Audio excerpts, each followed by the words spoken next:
So let me come to you with this particular topic as we jump into our next conversation. You bought a striker. The idea was for him to get goals, and I'm sure IBK will want in on this too. So the guy didn't get goals, he didn't do well, and it was an high-profile buy. Everybody liked the fact that okay, Timo Werner is coming to Chelsea, and he did not deliver. His numbers were appalling. Yes, I'm sorry. I'm one of the people who strongly opine that a number 9 or a striker or a forward should put the ball at the back of the net. Simple. I'm sorry. All those, he runs into channel. This nonsense. Is he a conductor? It's rubbish. Why is he running into channel? They are making excuses. He runs into channel. Football is not brutal anymore. He calls defenders to himself. Ronaldo de Lima is, Football for me, is not is the brutal greatest anymore. centre forward of all time. Number 9. He puts the ball at the back of the net. Score the goal. So now, what does it mean when Abramovich and Chelsea are openly flirting with Erling Haaland, with Romelu Lukaku? Lukaku said he won't leave. Now we're hearing money. Bottom line is that there's a chance that Chelsea would sign another striker. Does this in any way mean that the Timo Werner project was a bad business for Chelsea? One. Does it also mean that where does this put in the mind of Timo Werner? Because he's what now? 24, 25. He came in from Leipzig where he was a king. Coming to Chelsea, he was German number 9. Is that jersey is not even certain these days, even under new coach. My point is, does this mean that the Timo Werner conversation is dead and buried if they get Romelu Lukaku or Erling Haaland? I'm a little kinder toward Werner than the rest of the room. But I do agree, because I think when you're talking about what a striker does without the ball, how he moves into space, how he creates space for others, I think that's valid if the striker is not getting chances to actually score. Yeah. For example, we had the same thing with Liverpool supporters, how they kept talking up Roberto Firmino and all he does for it. And I said, that's fine, it's great. He facilitates the other two. Excellent. But he actually does get chances to score. If he wasn't getting those chances, I would say, okay, it's not his job to score. But he gets chances and he misses them. So that's a different conversation. Werner is a player who I think was a little bit misunderstood. I remember I had this conversation when he was signed by Chelsea, and I was trying to let people understand, because I saw some of his play while he was at Leipzig, and I tried to get people to understand that Werner is not. He's not really a number 9 in the purest sense. Okay. When he was at Leipzig, they played a system where he could drift out wide, come in from wide situations and get into the box and actually score goals. Leipzig had a number 9, Yusuf Poulsen, whose job was to facilitate that. So I feel like a player like Haaland or like Lukaku, who Chelsea Those are thoroughbred number 9. Those are pure number 9s. And I feel like Werner would actually benefit from having a player like True. that. Because without that, Chelsea have been trying to cobble things together. Okay, we'll play Havertz false 9. We'll put Ziyech here, try and get Werner. So it's Obioma football. yeah, exactly. I mean, just patch everything up. So it's something Tuchel I'm sorry, was. guys. Presenting the NPFL, man, has messed my head up. You hear different things from coaches. No, they play Obioma football. No, they follow me. Designer. You be Louis Vuitton. Designer. Oh my god. Oh my goodness. I'm sorry, coach. I won't mention your name. Don't worry. So the whole, getting things to work, just finding a balance, I think it's something Tuchel did very well, because he came in midway through the season. He just had to, find a working structure for everything. So it's something you can't really do over a 38-game season. Chelsea cannot keep patching things up and say, okay, we do this here, we do. It's not only is it draining for the players, it's also draining for the manager, because you basically have to try every game. You are trying to out-tactic the opposition manager. You are not actually putting in place your own system and making the opposition react to you. So I think getting a striker, a proper number 9 for Werner to play off of will be better for him. Because instead of him trying to selflessly make space for everybody else, he has a number 9 selflessly making space for him. And I feel that also takes some of the pressure off him. And I think it's a great signing for Chelsea. It will be a great signing for Chelsea and a great signing for Werner, personally. Well, all right, that's I like the angle. I mean, that's why I came to you with it, because left to me, I would probably just keep hitting him on. When I said, so we're hearing Lukaku, to Chelsea. I watched a video when Lukaku was a 16-year-old boy. He came on in an excursion to Belgium and to Stamford Bridge, and it was like he came from an excursion from Belgium to Stamford Bridge, and then he was telling himself that he will cry the day he plays on this pitch.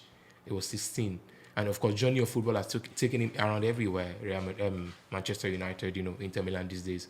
So he's going back home. I mean, if at all these deals eventually goes well. My point is, on this same show, I watched an episode where everybody was rating top 5 strikers in the world-class strikers. And then some people threw in Lukaku, some people didn't. And Lukaku has always had that conversation of whenever he's in good form, people say he's in good form. He's not world-class. But the likes of Lewandowski are in good form. Does this in any way, if this deal sees the light of day, does it diminish Lukaku's confidence in any way? Because it's going back to the Premier League where everybody focuses on his back touch first. Yeah. And nobody sends that in Inter Milan. He puts the ball at the back of the net. And I don't think we're having that conversation again, because I think obviously Lukaku has become a better player, since he left Man United. All round, yeah? All round, because his touches have become better. I was not one of those people, but his touches have become better. His hold-up play is now great. His link-up play is great. His movement is great. He's got to that point where you're thinking close to the inch-perfect striker. And he's coming back to Chelsea as an accomplished number 9, scoring goals week in, week out, making assists. His combination with Lautaro Martinez has been one of the best I've seen in a very long time. Understanding of the game has been great. That's obviously why Chelsea are paying all that money for. And he comes back to the Premier League, and obviously the pressure of, I was here before, I didn't quite do it well enough, and the fans will still be thinking, is he the one? Is he good enough to be the number 9? I think he walks into that Chelsea team, and if he gets chances, he's put it in the back of the net.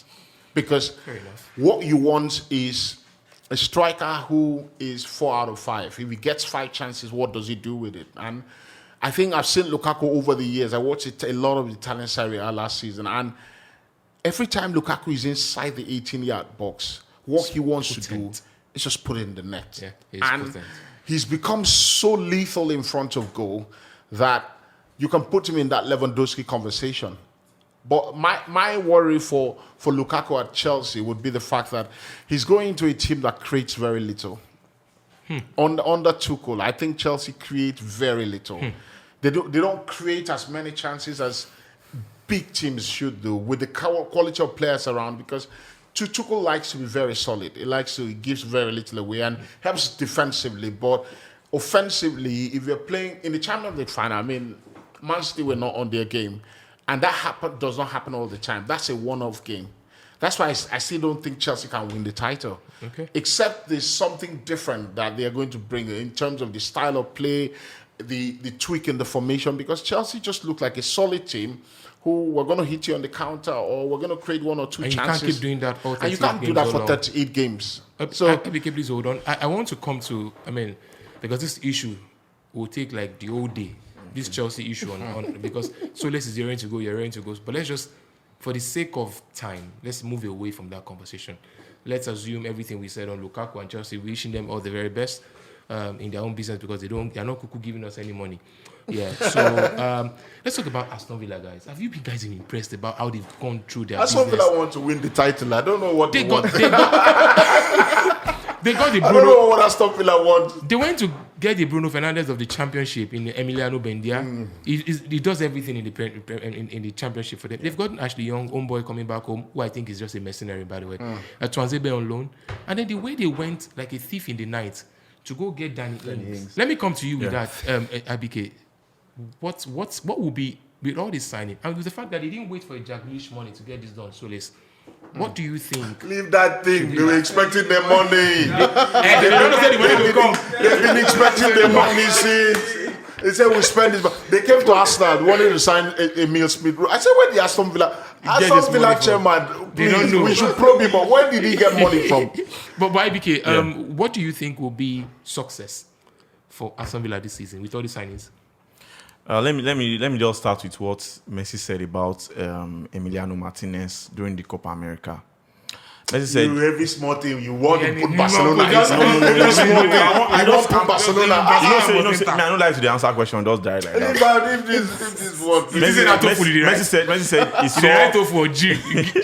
Messi said he saw Emiliano Martinez and he knew that it was time for Argentina to do something great. Oh God, leave Lambajari. I feel the presence of Martinez and what really happened last season for Aston Villa was very easy for you to convince players to come in.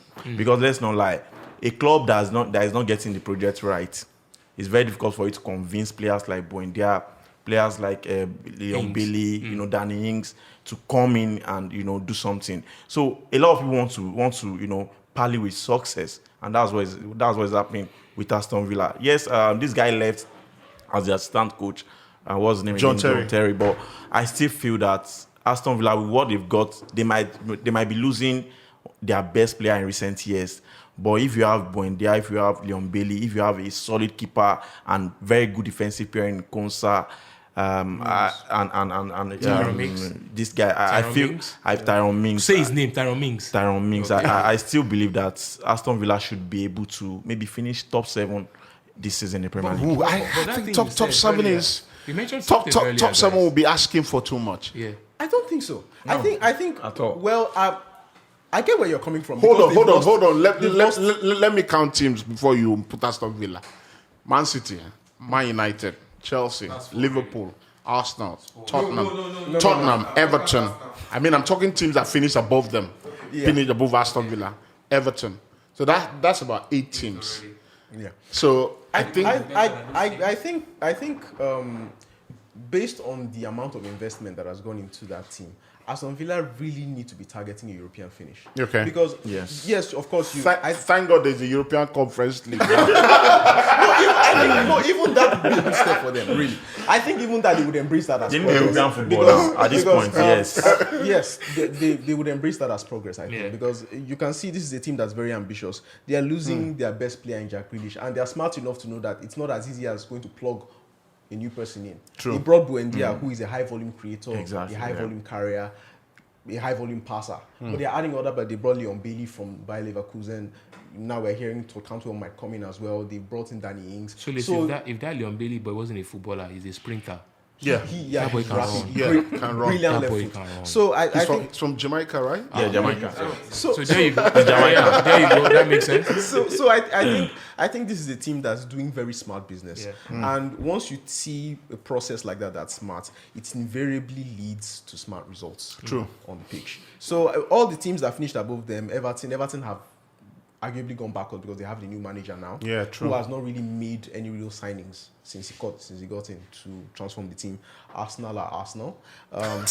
Tottenham are Arsenal don't suffer. Tottenham are having big problems with their first choice striker and just changed their manager. They're still nobody's still quite sure what to expect balance from yet. Nuno Espirito So there's a Santo. window. Yeah, there's a window of opportunity for them, Yeah. I think. So There's a if they window. can take advantage of that and prove they can get over Jack Grealish, losing Jack Grealish, I think there's no reason why they shouldn't. West Ham finished top 6. West Ham finished 6. Yeah, of course. We Yeah, we even made better. Yeah, West we Ham even finished made 6. Yeah, so that's I'm not expecting them to do and the they're also same this making season. some smart. I don't even expect them to do something. I'm Yeah. just saying that there's chance, there's a huge chance. Possibly. Yes. No, Possibly. there's a huge chance, We will- and like Sola said, they're making very smart Indeed. signings. I We mean, will- they're we will- looking for James Ward-Prowse. I'm like, what do they want exactly? I mean, they're plugging the best players from Yeah. teams who best of naturally the will be rest. fighting with them. The Themselves. Southampton. Yeah. It's, Leicester City and all. So we'll my own finally is just touch let the base. season start. I'm really, Yes, I'm counting the days. hyped. Yeah, we're I'm so finally hyped. pumped up for counting this the one. days. We pumped up. Yeah, so big shout out to Aston Villa and their clan for doing great business in the transfer window. Guys, it's been a remarkable time talking to you guys here at the Hindsight Podcast. We are live here at the Cloud Africa, home for great conversations here for Hindsight Podcast. So please do well, feel free. Come on, join us on YouTube and on Instagram and retweet whenever you see our content. It's free to retweet. It's $0, 0 naira. Join us on different social media platforms to have the very best of conversations.